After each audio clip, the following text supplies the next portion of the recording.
Wicked, wicked, wicked, wicked. Wicked tones, you know. I had someone reach out to me, it was like a DM I think on Instagram, and we were like having a conversation, but then the conversation shifted to like, said what got you into bodybuilding, like, and what was it that got you into like sports and things like that. And I just started like thinking to myself, and like, I wonder like a lot of people nowadays, like what got them into wanting to work out, and because I just see the culture becoming something that it's not, right?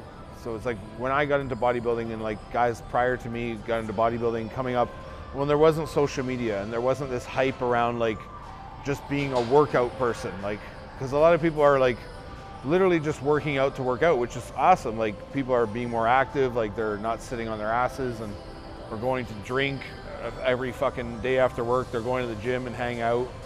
But it's like, it's just what made me think like what got people, like what got me into working out is probably very different than what got like younger people or other people in general just into working out. Because like when I was younger, I was obsessed with like WWE, or back then WWF, right? So like I was like hardcore into wrestling, like Hulk Hogan, Macho Man, Ricky the Dragon Steamboat, Earthquake, like all these fucking guys. Like Ultimate Warrior was my shit. Like I loved Ultimate Warrior. Like that dude was like, in my eyes, Ultimate Warrior and like Davey Boy Smith, the British Bulldog, were like the two, like their physiques was like, this is what I want. I want to be like Davey Boy's, like the British Bulldog's like size, like in terms of mass, like shape, and then the crazy like dense, dry, like shredded kind of look of like Ultimate Warrior was like what I thought like all people were supposed to look like. And like you're watching that, you also think that women are supposed to look like fucking China. Like that was later on in my life, but it's like I was molded by that, right? So like I just never thought anything was weird about it, and I thought like, why, if you could look like that, or you could look just like some random, like just regular dude, like, you know what I mean? Or if you could choose between those two physiques, why wouldn't you strive to look like those people? Like, and not knowing back then when I'm young, like that these guys are juiced to the fucking tits, and like, I don't even know what those guys are cranking back then, but they were all jacked shit, right? But, oh yeah, ripping lines backstage, but it just like really, I thought to myself like, what am I, that's what influenced me. And like, then I became like a football fan. Like I remember Shannon Sharp was a tight end for the Denver Broncos. They played for someone else too, but like I remember when he was at the Broncos, because I was like getting into bodybuilding then, and like he has kind of transitioned me into like paying attention to more bodybuilding, because he was sponsored by EAS back in the day, which is like a big company. I don't even know if EAS is still around, but they had like Phosphagen HP, which was literally like dextrose mixed with creatine. So it was like a creatine transport system. So you uploaded creatine into your cells faster to replenish ATP. And he was like their sponsored athlete. And I remember saw a picture of him, and I saw it recently, like a year or so ago. And he was like sitting on a bench, like holding dumbbells, and he had like traps, right? And I didn't even know what that muscle was. I was like, what's that muscle on his neck? Like, what is that muscle? And I remember like I was working out in my garage when I was younger. And I was like, I'm gonna do whatever it takes to get that muscle. And I found out they were called traps, trapezius. So I'm like, I started looking up every exercise to do. I was like, literally go to school, come home and work out in my garage.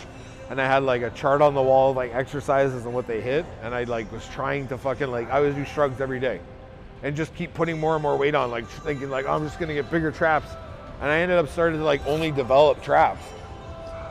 Like I was like heavily like trap dominant, because I was doing shrugs every day in my fucking garage, right? So it's just like, it's funny to like think about what people's journeys are now, because like these same people that having the same experience of wanting to work out, they're like, they're looking up, they're seeing guys like C-Bum, or like I don't know, like a fitness influencer who could just be like, doesn't even compete, just like someone on Instagram who they think has a cool physique and like wears like dresses cool, does like some functional type stuff, so that's what's getting them into it. And it's just like, it's almost like they don't understand that like bodybuilding before and like all that kind of environment and that whole community was very like underground. Like you didn't just like get to know about bodybuilding or know about drugs. Like, no one talked about drugs back then or what they did. Now you can see like a men's physique guy, he'll do a video on YouTube and talk about his whole stack. Like what I'm taking this week to this week and this week and this week. And it's just like, when we were coming up, you were only exposed to drugs at a certain point.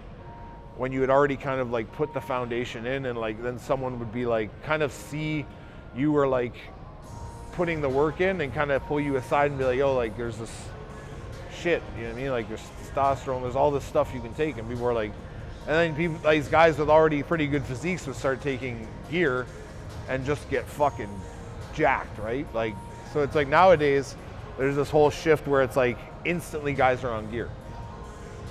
So like, I saw so-and-so's video, he talked about how he's doing this now, this much GH, this much insulin, this much testosterone, like laying it out for these guys. And then they come to like guys like me or other guys that are the trainers, and they're like, yeah, I need to do this, I want to get this and this is what I'm on. And like the guy is like literally 140 pounds. And he's never even worked out. He hasn't even worked out for a year, and he's on all this gear. And it's the same with girls, sadly, because these girls are seeing these like physique girls, like wellness girls, who are just phenomenal physiques. Like, but they don't understand, like, these girls are genetically gifted. They're also been working out for a very long time, and they're also on gear. So if you think that you're just gonna magically turn into a wellness girl now because you think wellness is cool, like that's a commitment. That's a drug commitment. This guy's dying over here again. And it's a drug commitment, and it's like a commitment in terms of your time and your dedication, right? It doesn't just happen. You don't just take the stuff and get big.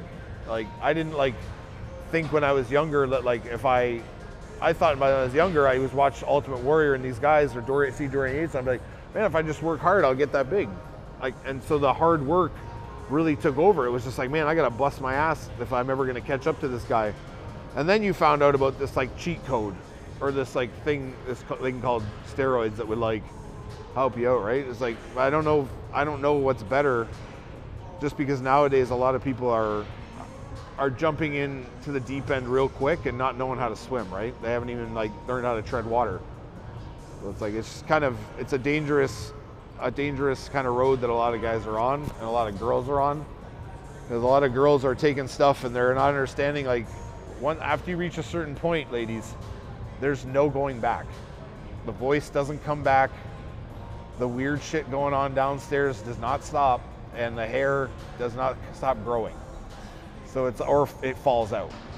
So it's like, you have to like, you guys really got to get with people and really assess who it is that you're looking up to, or like kind of who's setting the bar for you, and understand like their journey, that like they've gone through this period of time where they've like lifted hard, they've been training for a decade, whatever it is, and they put the work in. And if you haven't done that same amount of work, don't expect the same amount of results, right?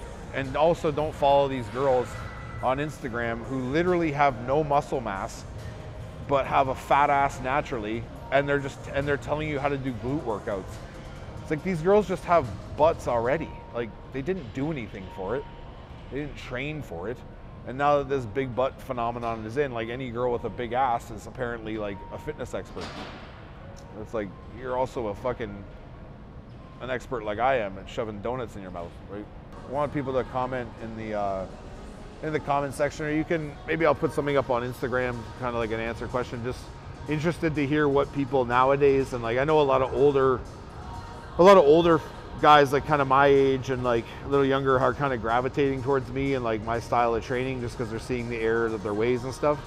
But I just like to hear like what got people into bodybuilding, or what got you into, like, not even bodybuilding if you're not a bodybuilder, what got you serious about the gym? Like, was it like you wanted to, like, maybe you were bullied, maybe you were like, it's just something you looked up to so-and-so and they always had a physique you wanted, or like, because I just don't know what it is nowadays that's bringing people to the sport, because there's so many other things going on now. Like, there's like this like culture of like video games, like streaming online. There's all this stuff going on where it's like, you don't have these like when I was growing up, there was like Arnold Schwarzenegger was in movies like Predator and shit, and he was jacked, to fucking crazy jacked, right? And like all these other movies that had like Sylvester Stallone and Rocky shredded like jacked.